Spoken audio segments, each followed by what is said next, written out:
레위기 강의 57번째 시간입니다.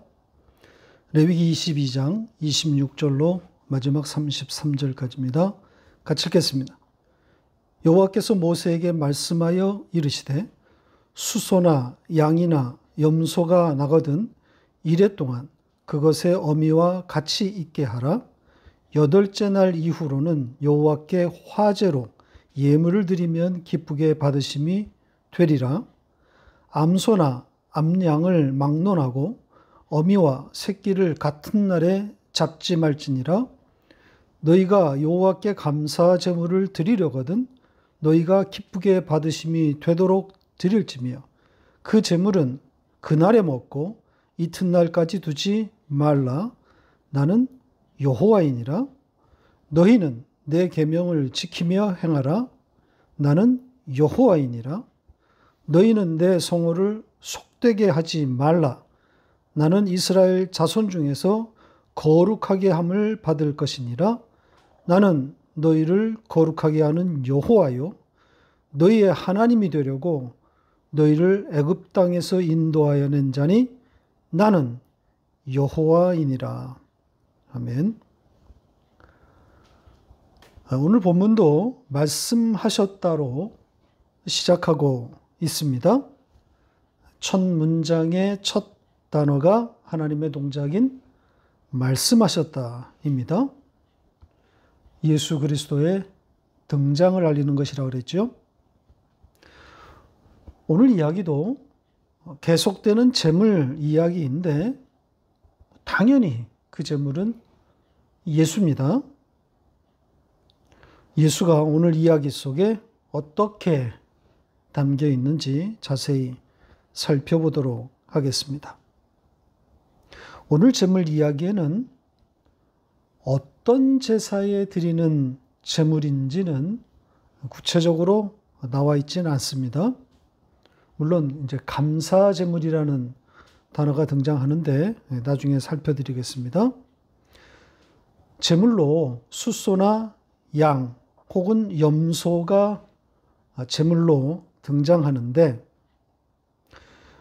문맥상 지난주에 이어지는 내용이라고 해도 무방할 것 같습니다. 지난주 내용은 서원의 제물과 자원의 제물 이야기였었죠. 이 주제에 이어진 내용이라고 볼 수 있습니다. 왜냐하면 드려지는 제물의 종류가 같기 때문입니다. 따라서 서원제물 또 자원제물 이것을 화목제물이라고 불렀다 그랬죠. 그 이야기의 연속이다 이렇게 볼 수 있습니다. 그렇지 않더라도 크게 상관은 없습니다. 다른 제사에 드린 제물이라고 해도 어차피 그 제물은 하나밖에 없잖아요.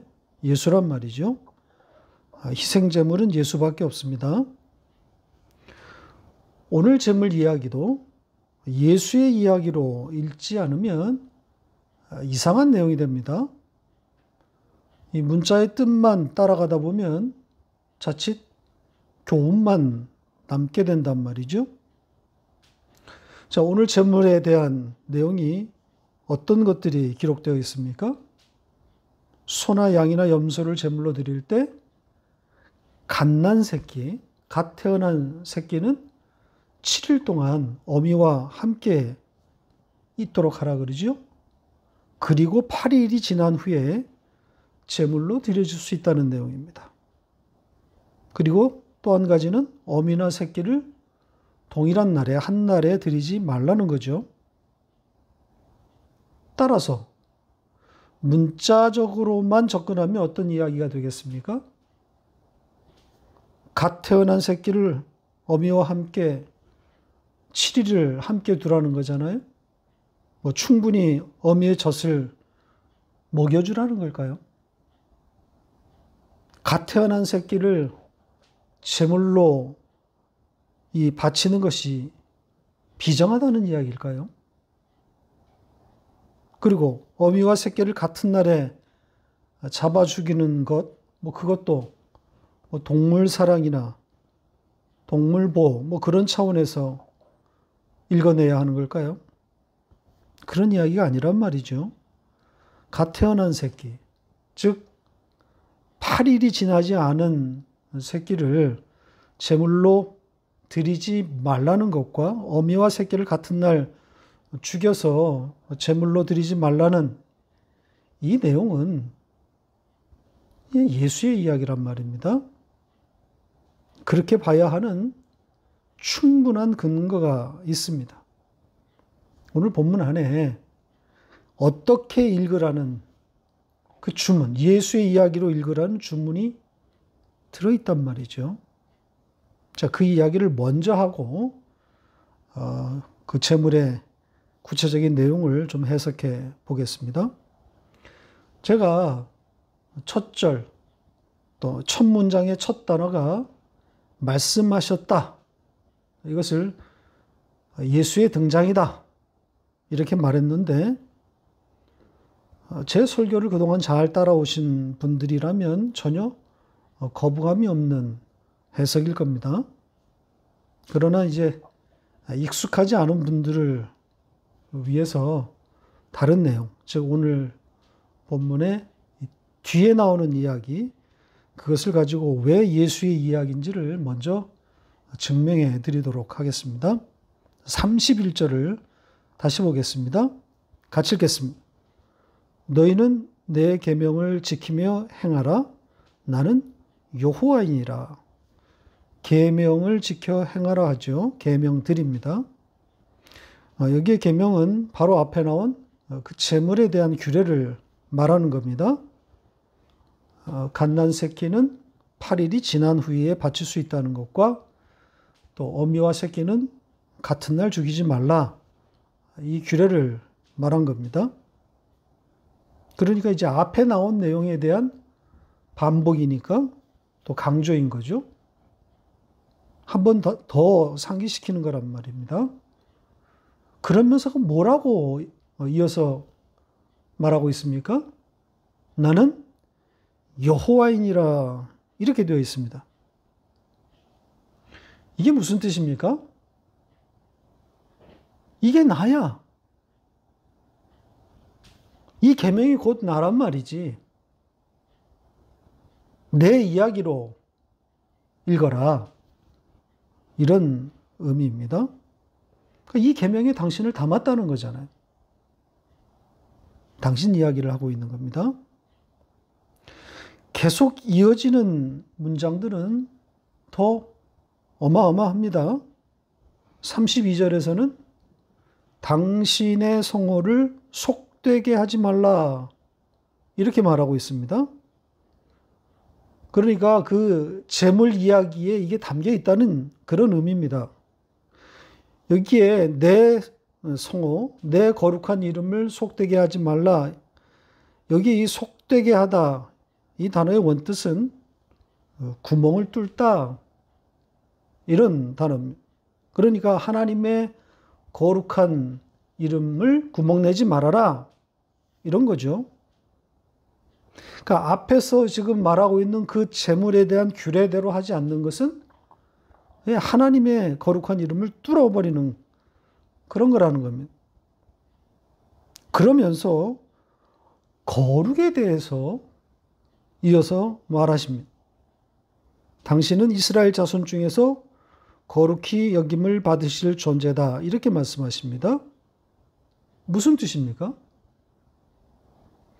그러니까 당신의 거룩이 훼손되는 일이 결코 일어날 수 없음을 강력하게 천명하신 겁니다. 좀 우리 번역은 하나님의 성호, 하나님의 이름을 속되게 하지 말라. 이렇게 명령문으로 번역했는데 원문은 평서문의 수동태 문장입니다. 그러니까 내 성호, 하나님의 거룩한 이름이 주어로 지금 나와 있고 당신의 그 거룩한 이름이 훼손되어지는 일이 일어나지 않을 것이다. 이게 원문장의 뜻입니다. 그러니까 나의 이름이 구멍 뚫리는 일은 일어나지 않을 것이다. 그러니까 이스라엘들어 나의 거룩한 이름을 잘 지켜다오. 내 이름을 높여다오. 이런 말이 아니라는 거죠. 당신 스스로가 당신의 그 거룩한 이름을 지켜내겠다고 하는 하나님의 의지를 담은 문장입니다. 그러면서 다시 나는 여호와이니라 이렇게 첨가해 놓았습니다. 32절이 그렇게 끝나고 있습니다. 나는 거룩하게 하는 여호와이니라. 마지막 33절에도 같은 패턴입니다. 근데 여기서는 이스라엘을 애굽으로부터 불러낸 그 하나님을 말하고 있습니다. 이게 바로 앞절에 너희를 거룩하게 하는 여호와, 거룩하게 하는 여호와, 이것에 대한 해석입니다. 이스라엘을 거룩하게 하셨다는 거죠. 그 거룩한 이야기가 바로 어린 양을 죽여서 피를 발라 애굽으로부터 이스라엘을 그 밖으로 불러낸 것, 바로 그게 거룩 이야기란 말입니다. 자, 그렇게 애굽 이야기를 하고 난 다음에 다시 나는 여호와이니라. 이게 나야. 너희를 거룩하게 하는 나란 말이지. 그러니까 어떤 이야기로 읽어야 되겠습니까? 애굽에서 지금 나온 이야기잖아요. 이스라엘이 거룩하게 되는 이야기잖아요. 그러니까 이스라엘이 거룩하게 되는 유일한 방식은 예수의 피밖에 없단 말입니다. 예수의 이야기인 거죠. 이스라엘이 거룩하게 되는 길은 십자가 외에는 없습니다. 자, 이 출애굽의 의미가 상징적으로 담긴 사건을 꼽으라 그러면 홍해 사건이겠죠. 이스라엘이 물로 들어갔다가 다시 물에서 나오는 바로 그 그림이란 말이죠. 이게 뭐겠습니까?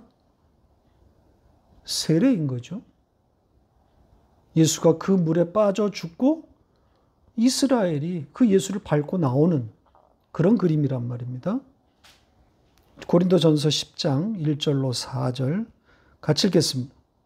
형제들아, 나는 너희가 알지 못하기를 원하지 아니하노니 우리 조상들이 다 구름 아래에 있고 바다 가운데로 지나며 모세에게 속하여 다 구름과 바다에서 세례를 받고 다 같은 신령한 음식을 먹으며 다 같은 신령한 음료를 마셨으니 이는 그들을 따르는 신령한 반석으로부터 마셨으며 그 반석은 곧 그리스도시라.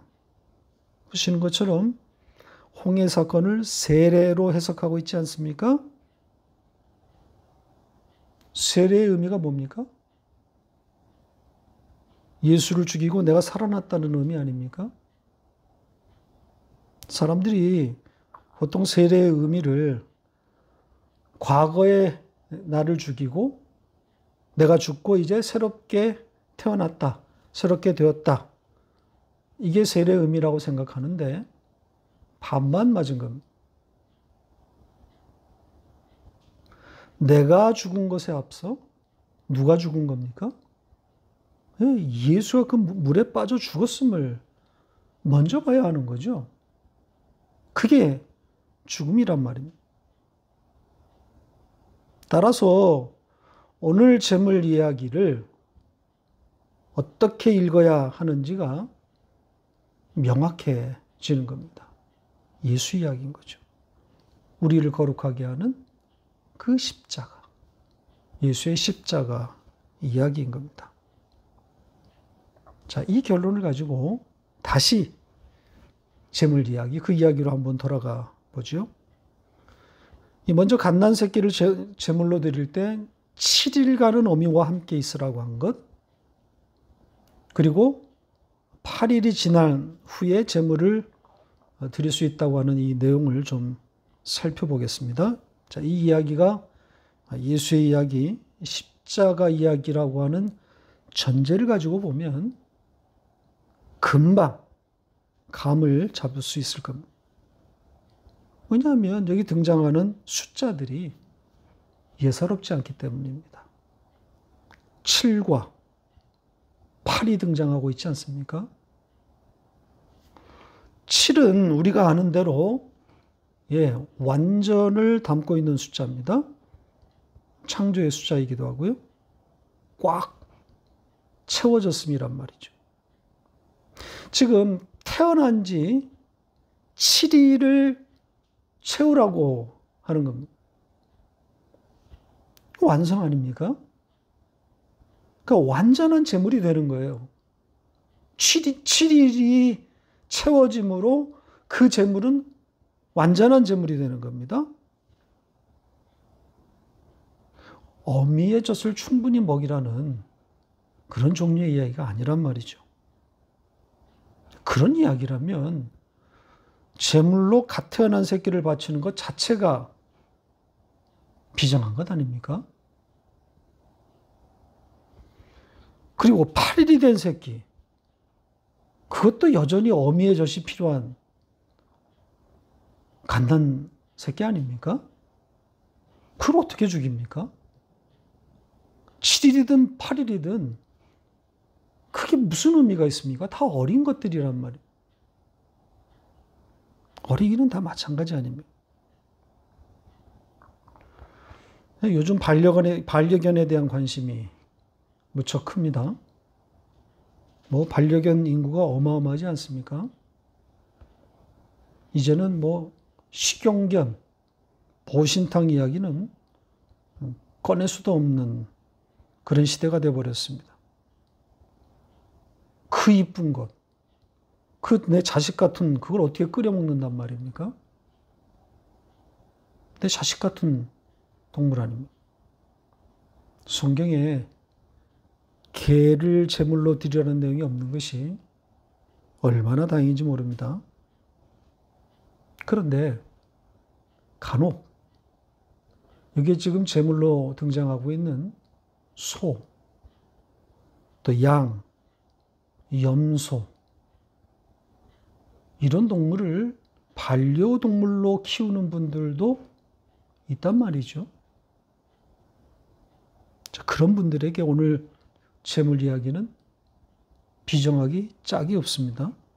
그 이쁜 갓 태어난 송아지, 갓 태어난 어린 양, 어린 염소 얼마나 귀엽고 예쁩니까?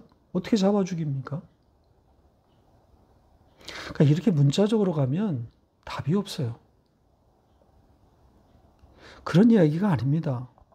거룩을 담은 예수와 십자가 이야기란 말이죠. 7일이 채워져야만 완전한 제물이 되는 것이기 때문에 죽이지 말라는 거예요. 8일이 되기 전까지. 어미의 젖과 연결시키지 마세요. 그냥 7만 생각하세요. 완전을 담은 겁니다. 완전한 제물이란 뜻이에요. 그러니까 예수라는 희생제물, 그 담보물의 완전성을 말하고 있는 거예요. 완전한 제물이라는 거죠. 이 7의 이야기가 가장 많이 등장하는 성경이 어디입니까? 요한계시록이겠죠? 7로 도배가 되어 있는 그런 성경 아닙니까? 그 중에서 한 구절만 보고 가겠습니다. 계시록 5장 6절 같이 읽겠습니다. 내가 또 보니 보좌와 네 생물과 장로들 사이에 한 어린 양이 서 있는데 일찍이 죽임을 당한 것 같더라. 그에게 7 뿔과 7 눈이 있으니 이 눈들은 온 땅에 보내심을 받은 하나님의 7 영이더라. 지금 예수 그리스도를 상징적으로 그려놓은 그런 내용입니다. 이 문자적으로 읽으면 안 되는 거죠. 이거 문자적으로 보면 괴물이란 말입니다. 7 뿔과 7 눈, 이게 뭐 괴물 아니고 뭡니까? 그런 이야기가 아니란 말이죠. 일찍이 죽임을 당한 어린 양, 창세전에 죽임당한 어린 양이라는 의미죠. 그 예수라는 희생제물을 지금 상징적으로 표현한 거란 말입니다. 7의 뿔, 7의 눈, 또 7영 모두 완전을 뜻하는 거죠. 완전한 희생제물이다. 완전한 어린 양. 그러니까 흠 없다는 의미도 들어있지만 그것보다는 모든 죄인들의 죄를 완벽하게 담보하시는 그 완전한 제물이라는 거예요. 그래서 이 온전한 제물, 이 완전한 제물이라는 의미를 담기 위해서 그 갓 태어난 숫소 어린 양 또 어린 염소 7일을 기다려라. 7일을 채워라. 그래야 완전한 제물이 된다. 이렇게 담아놓은 겁니다. 어렵지 않죠? 자, 그렇다면 8일의 의미도 쉽게 접근이 되겠죠. 7의 제물, 즉 완전한 제물이니까 8일째에 드리는 겁니다. 이 8일의 제물은 뭐 우리도 금방 또 연결할 수 있는 내용이 있지 않겠습니까? 8일 하면 뭡니까? 할례란 말이죠. 8일째에 할례를 행하지 않습니까? 할례는 그것도 뭐예요? 세례란 말이죠. 신약의 세례입니다. 그러니까 세례의 의미를 고스란히 담고 있는 게 이 할례 아닙니까? 예수님도 이 8일째에 할례를 했단 말입니다. 그래서 성경은 이 8일에 대해서, 이 8에 대해서 중요하게 다루고 있는 겁니다. 의미나 상징으로 볼 때 7보다도 8이 더 비중이 있는 거란 말이죠. 성경에서 이 8, 8째 이 숫자를 따라가다 보면 예사롭지 않습니다. 이미 여러 번 제가 이 8에 대해서 말씀을 드린 바 있습니다.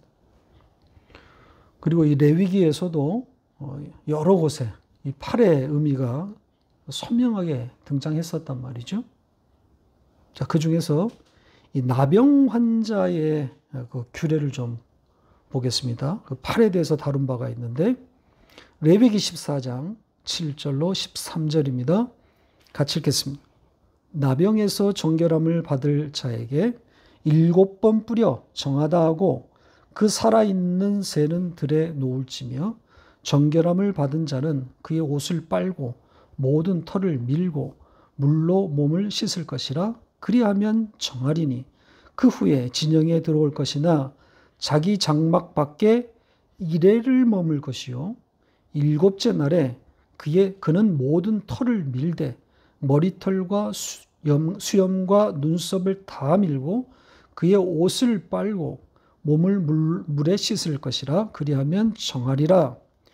8째 날에 그는 흠 없는 어린 순양 2마리와 1년 된 흠 없는 어린 암양 1마리와 또 고운 가루 10분의 3 에바에 기름 섞인 소재물과 기름 1록을 취할 것이요.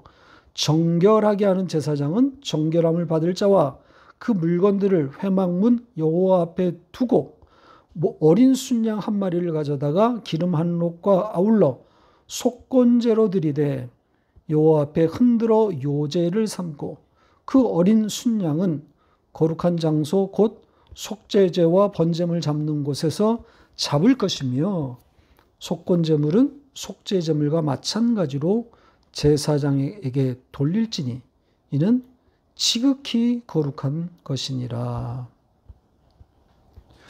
지금 보시는 것처럼 이 나병에서 노임을 입은 자, 그가 8일째에 제사하고 있지 않습니까?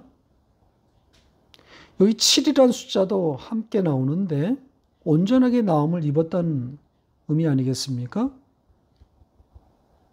그러나 7이 채워지고 그리고 8에 하나님께 나오는 거란 말이죠. 자, 이 8의 의미는 예수님의 부활에서도 아주 잘 명확하게 이 의미를 담고 있습니다. 안식 후 첫날 부활하시지 않습니까? 그러니까 안식일은 7인데 안식 후 첫날은 부활한 그날은 8이란 말이죠. 그러니까 7로 채워지고 8로 제자들 앞에 나오는 겁니다. 이걸 우연이라고 생각하는 사람은 없을 겁니다. 성경 곳곳에서 이 8에 대한 의미를 예고했기 때문에 당연히 8에 오시는 거란 말입니다. 자, 그렇다고 그 8의 날, 8째 날이 중요하다는 것이 아닙니다.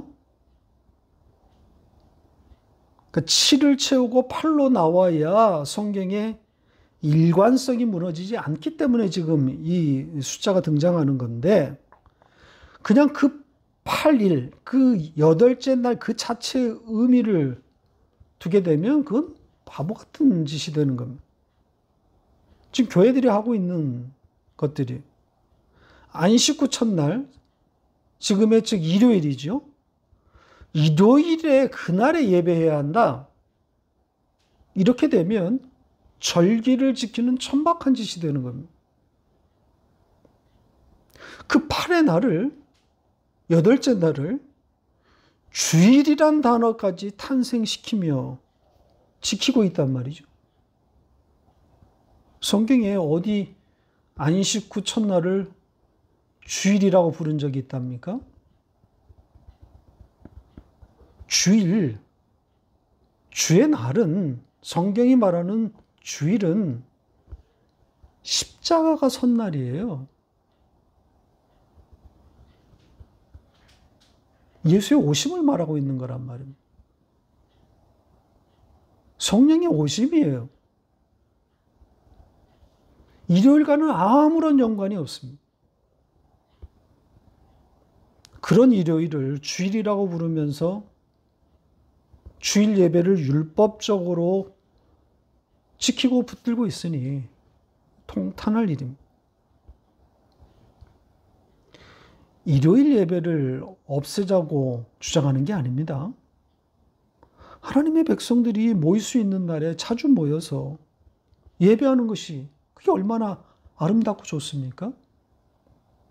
다만 그 날이 일요일일 수도 있고 다른 날일 수도 있단 말이죠. 그런데 그 8째 날에다가 이 주일이라는 이름을 붙여가지고 이렇게 의미를 두어버리면 사도 바울이 말한 절기를 지키는 천박한 일이 될 수 있는 겁니다. 우리는 날을 지키는 자들이 아니라 그 날의 주인이신 예수 그리스도를 섬기고 예배하는 자들이란 말이죠. 이렇게 8은 7로 온전하게 된 제물이 하나님께 올라가는 날입니다. 온전한 제물이신 예수가 하나님 앞에서 받으심이 되었다는 그 의미를 고스란히 담고 있는 겁니다. 따라서 우리는 7로 온전하게 되어 8로 하나님께 선자들이다. 이렇게 말할 수 있는 거죠. 그게 교회입니다. 이 7과 8의 이야기는 예수 그리스도의 이야기이자 바로 성도, 하나님의 백성 여러분들의 이야기가 되는 겁니다. 자, 마지막으로 우리가 볼 것은 어미와 새끼를 같은 날 제물로 드리지 말라는 내용입니다. 이 규례 역시 동물 보호나 무슨 동물 사랑 그런 이야기가 아닙니다. 어미와 새끼를 동시에 죽이는 일, 물론 끔찍한 일입니다. 그러나 그런 차원에서 보면 아까도 말씀드린 것처럼 동물을 제사 죽이는 것, 동물을 잡아서 제사 드리는 것 자체가 끔찍한 일이란 말이죠.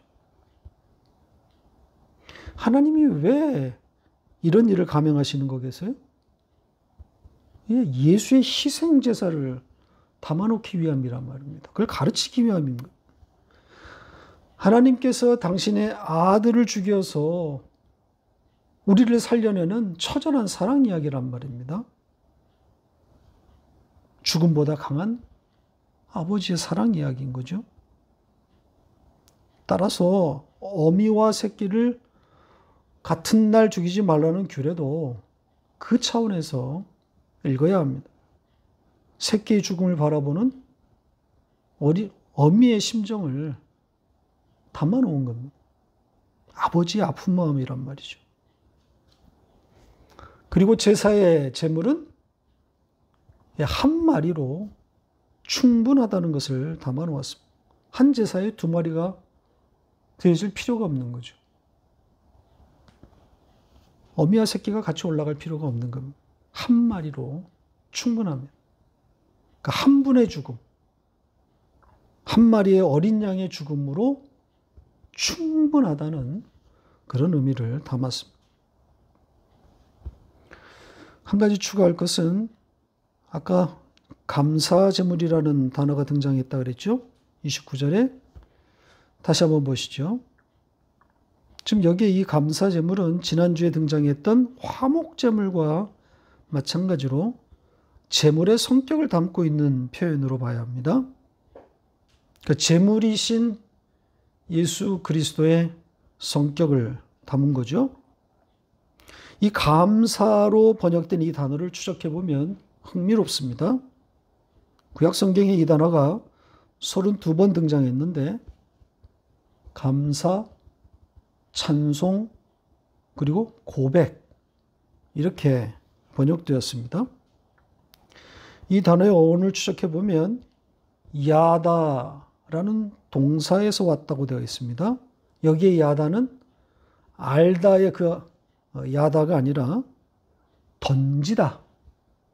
던지다라는 뜻을 가진 야다입니다. 그러니까 던졌다는 거예요. 거기에서 발전해서 고백하다. 그러니까 말을 던지다가 될 수 있는 거죠. 혹은 찬송하다. 이렇게 발전되었습니다. 자, 여기에 쓰인 문장 하나를 좀 보겠습니다. 창세기 29장 35절 같이 읽겠습니다. 그가 또 임신하여 아들을 낳고 이르되 내가 이제는 여호와를 찬송하리로다 하고 이로 말미암아 그가 그의 이름을 유다라 하였고 그의 출산이 멈추었더라. 누구의 이야기입니까? 유다를 낳은, 그러니까 야곱에게서 메시아의 조상이 되는 유다를 낳은 바로 그 여인 레아의 이야기죠. 그러니까 레아가 네 번째 아들 유다를 낳고 여호와를 찬송했다.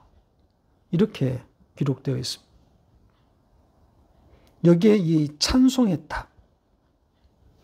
이 단어, 이게 바로 야다, 던졌다입니다. 그러니까 하나님을 던졌다는 거잖아요. 그게 원뜻입니다. 거기에서 발전을 해서 고백하다, 또 찬송하다, 나아가 감사하다 이렇게 발전된 것으로 보입니다. 그래서 이 유다라는 그 이름이 바로 그 야다에서 온 거예요. 던졌다. 그러니까 하나님을 던진 사람, 하나님께 고백한 사람, 하나님을 찬송하는 사람, 이런 뜻인 거죠. 따라서 유다는 바로 우리의 이름이기도 한 거죠. 하나님을 던지는 자, 하나님을 고백하는 자, 하나님을 찬송하는 자입니다. 이것이 성경이 말하고 있는 감사의 뜻입니다. 하나님을 던졌다, 하나님을 고백했다, 하나님을 찬송했다. 그러니까 뭘 해결받고 무슨 응답을 받고 뭐가 좀 잘 풀리고 그때 나오는 것이 감사가 아니라 하나님을 알게 되었을 때. 그래서 그 하나님을 고백하는 것, 그게 감사란 말입니다. 말씀을 맺겠습니다. 갓 태어난 짐승을 감사 제물로 드릴 때 7일을 채우고 8일에 드리는 이 이야기 잘 이해가 되셨나요? 갓난 새끼를 제물로 드리는 일은 흔한 일이 아닙니다. 그리고 그런 사람이 얼마나 되겠어요? 그럼에도 그 특이한 상황에 대한 규례를 기록해서 이스라엘에게 하나님이 말씀하시는 바로 그 의도는 예수를 가르치기 위함인 거죠. 자, 이것이 성경을 읽는 법입니다. 성경은 교훈이 없어요. 전부 예수의 이야기란 말이죠. 이렇게 성경 어디를 읽어도 예수를 알게 되고 또 그 예수를 전하게 되니 이 얼마나 기쁘고 보람 있는지 모릅니다. 이렇게 성경을 예수로 읽고 그 예수를 받아먹는 그 기쁨 여러분들에게 가득하시기를 바랍니다.